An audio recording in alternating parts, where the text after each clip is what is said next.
Quand j'avais 6 ans, j'ai offert un magnifique jeu d'échecs à ma mère. J'avais économisé mon argent de poche pendant des mois pour l'acheter. Regarde ce que j'ai pour toi, maman. Joyeux anniversaire. Maman a regardé la boîte pendant quelques secondes, puis l'a jetée par terre et l'a piétinée. Quel cadeau stupide! Qu'est-ce que je suis censée faire avec ça? Tu peux pas juste être normale comme tes sœurs? Et elle l'a jeté à la poubelle. À ce moment-là, mes 2 sœurs aînées sont arrivées en courant et ont remis leur cadeau à maman. C'était un mug avec une photo d'elles trois imprimée dessus. Moi, je n'étais pas sur la photo. Maman les a serrées dans ses bras et leur a dit que c'était le meilleur cadeau d'anniversaire de tous les temps. J'ai fondu en larmes et me suis enfermée dans ma chambre. J'ai sorti mon propre jeu d'échecs et j'ai commencé à jouer. Les échecs, c'était mon truc. J'en étais obsédée. Papa nous avait quittés quand nous étions petites. Il pensait que le mariage et les enfants étaient une trop grande responsabilité pour lui. Je ressemblais beaucoup à mon père, alors maman passait toute sa colère sur moi. Tout ce que je faisais semblait la mettre sur les nerfs.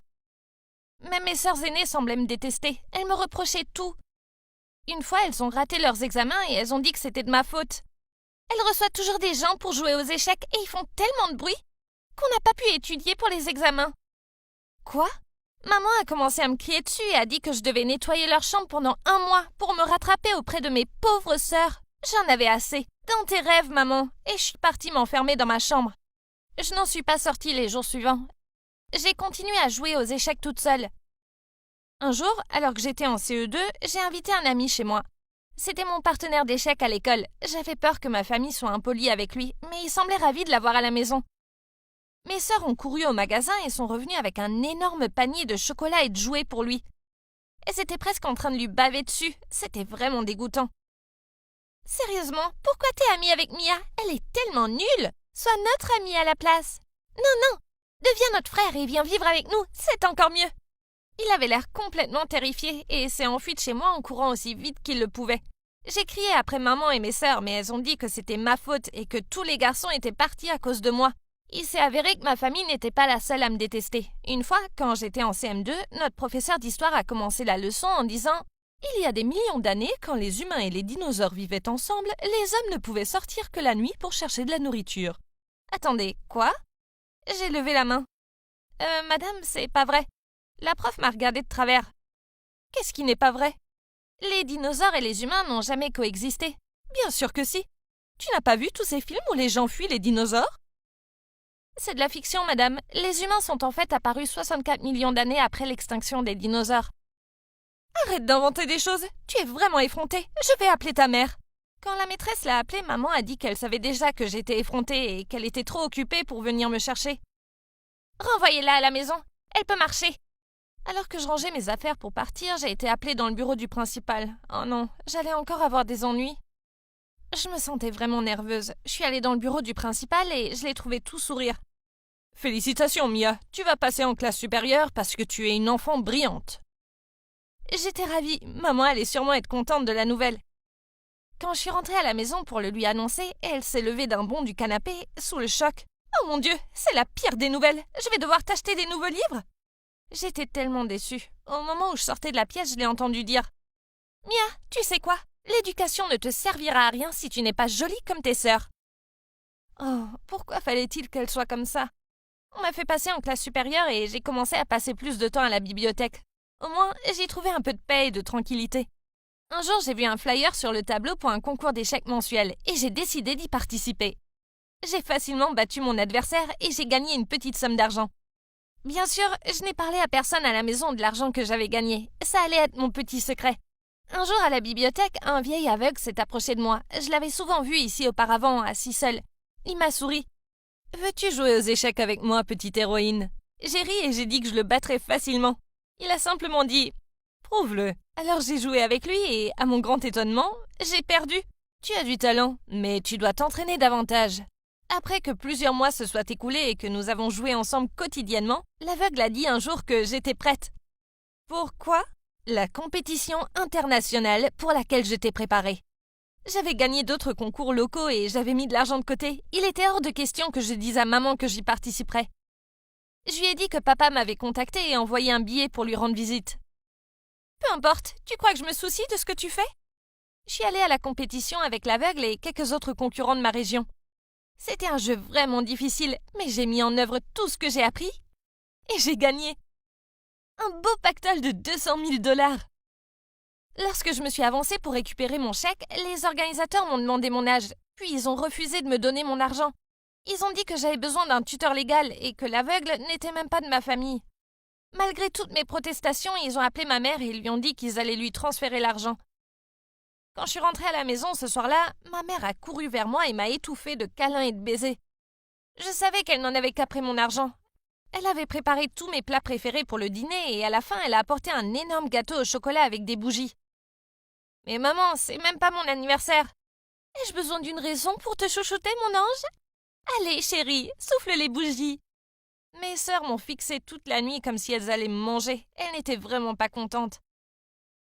Le lendemain soir, en rentrant de la bibliothèque, j'ai trouvé un type d'une 50aine d'années avec un air louche assis sur le canapé. Il m'a regardé et a dit « Oh mon Dieu, ta mère ne plaisantait vraiment pas. Qu'est-ce que t'es laide !» J'étais très en colère et je lui ai dit de se taire et de partir immédiatement. « Oh, moche et grossière. Que Dieu vienne en aide à ta maman !» Il est sorti de la maison en claquant la porte derrière lui. Au même moment, maman a couru dans le salon avec un plateau de boisson. « Où est-il passé ?»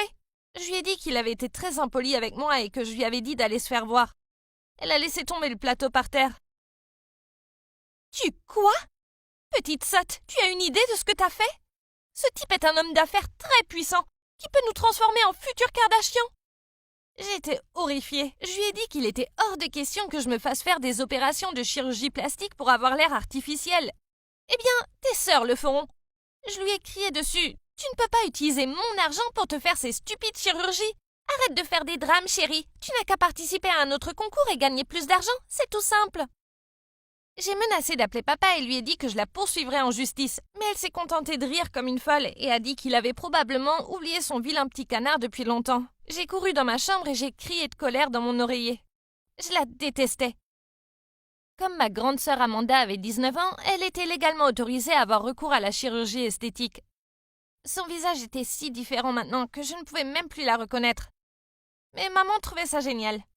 « Chérie, tu vas nous rendre tellement riches avec ce beau visage. Tu ressembles à une star d'Hollywood. »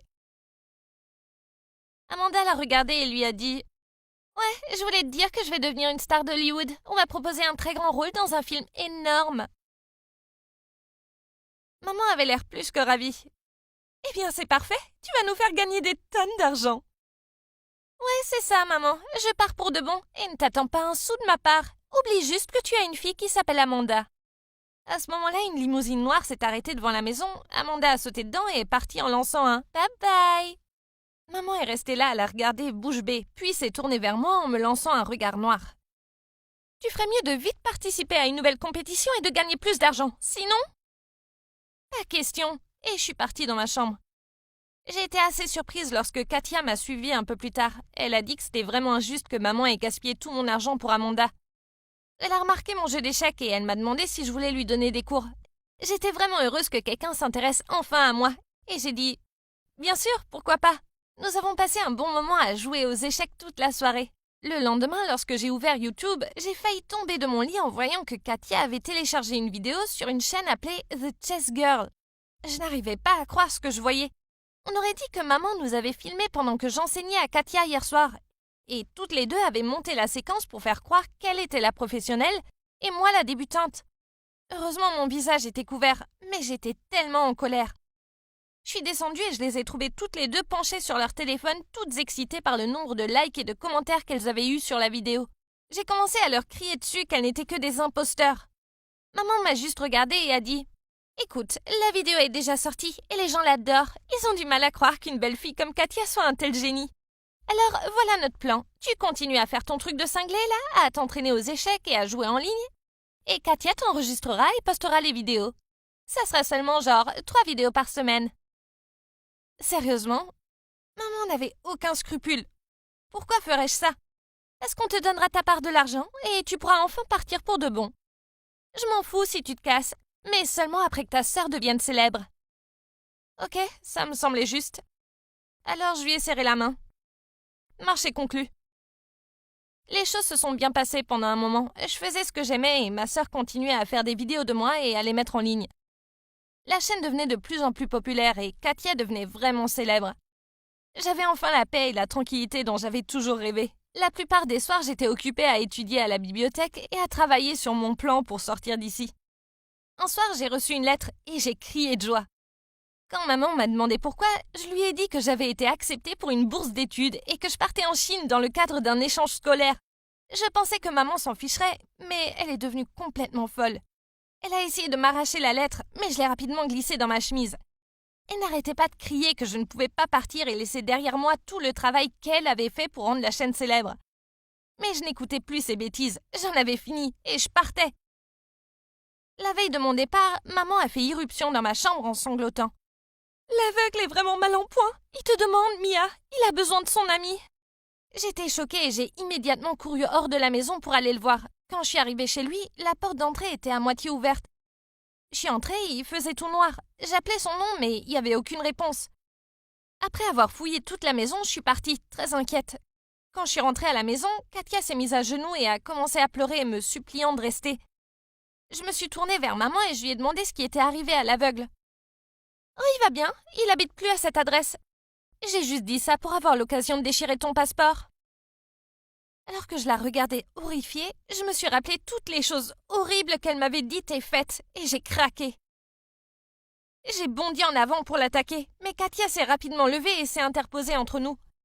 Soudain, maman a dit qu'elle avait des vertiges et s'est effondrée sur le canapé. « J'ai besoin d'un médecin. » Quand le médecin est arrivé et a examiné maman, il nous a dit quelque chose de vraiment choquant. Maman avait le syndrome du cœur brisé. Elle avait besoin de soins et nous devions nous assurer qu'elle ne subisse aucun stress. Alors que j'étais assise à son chevet, elle a pris ma main et a commencé à pleurer et à s'excuser pour tout ce qu'elle avait fait. Elle m'a dit en sanglotant que c'était uniquement parce que je lui rappelais tellement papa. À ce moment-là, j'ai vraiment eu de la peine pour elle. Puis elle m'a montré le collier en forme de cœur qu'elle portait depuis des années. En le regardant de près, j'ai été stupéfaite de voir mon nom gravé dessus.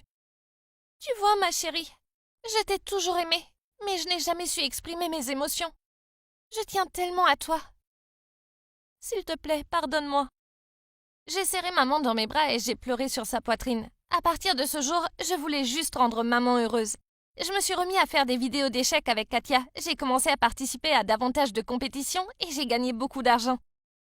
Le sourire sur le visage de maman représentait tout pour moi. Après avoir obtenu mon diplôme d'études secondaires à 16 ans, j'avais une compétition internationale très importante à venir.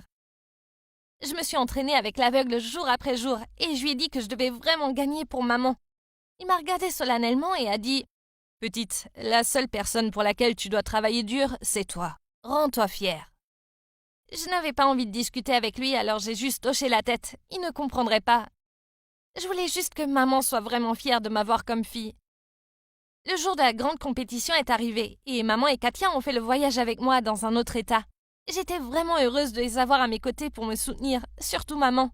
Quelques minutes avant le début de la compétition, je me sentais vraiment nerveuse et je voulais que maman me prenne dans ses bras pour me porter chance. Je suis allée la chercher dans les coulisses quand je l'ai vue discuter avec Katia. Ce que j'ai entendu m'a fait trembler. « Oh maman, j'en ai marre de tout ça. Combien de temps on est supposé lécher les bottes de Mia ? » « Je te l'ai déjà dit, on continue jusqu'à ce qu'on fasse fortune avec cette fille. » « Pourquoi tu ne l'envoies pas simplement chez papa ? Tu n'aurais jamais dû élever un enfant qui n'est pas le tien. » Cet abruti, il est parti et a pensé que j'allais élever son enfant gratuitement. Je ne pouvais pas le croire. Je suis restée figée sur place. Je voulais leur crier dessus, mais je pouvais même pas ouvrir la bouche. À ce moment-là, une dame est venue et m'a tirée par le bras en disant que c'était mon tour. Lorsque je suis montée sur scène, mes jambes tremblaient. Mon esprit était complètement vide. Je savais pas quoi faire ni comment jouer cette partie. J'avais l'impression que le monde entier me regardait. J'ai pris une profonde inspiration et j'ai fermé les yeux. J'ai chassé tout ce qui me venait à l'esprit et je n'ai pensé qu'à ce que l'aveugle avait dit. Je devais le faire pour moi. J'ai joué la meilleure partie de ma vie. Je pouvais sentir l'excitation du public qui m'acclamait et m'applaudissait. Échec et mat. J'ai gagné. Le présentateur m'a remis un chèque de 500 000 $. Quand il m'a demandé comment je me sentais, j'ai répondu « Je me suis jamais sentie aussi heureuse de ma vie. Aujourd'hui, j'ai gagné ma liberté. Quant à l'argent, je veux en faire un don à une œuvre de charité. Merci. » Maman est arrivée en courant sur la scène en hurlant comme une folle. « Tu n'as pas le droit de faire ça, petite folle !» Je l'ai regardée froidement. « C'est pas toi qui commande, t'es même pas ma mère. Tu n'es personne. » Au moment où elle allait m'attaquer, les agents de sécurité sont intervenus et l'ont emmenée. Aujourd'hui, des années plus tard, je suis étudiante en médecine. Je mène une vie extraordinaire et j'aide toujours les autres. Et l'aveugle? Eh ben, c'est mon meilleur ami.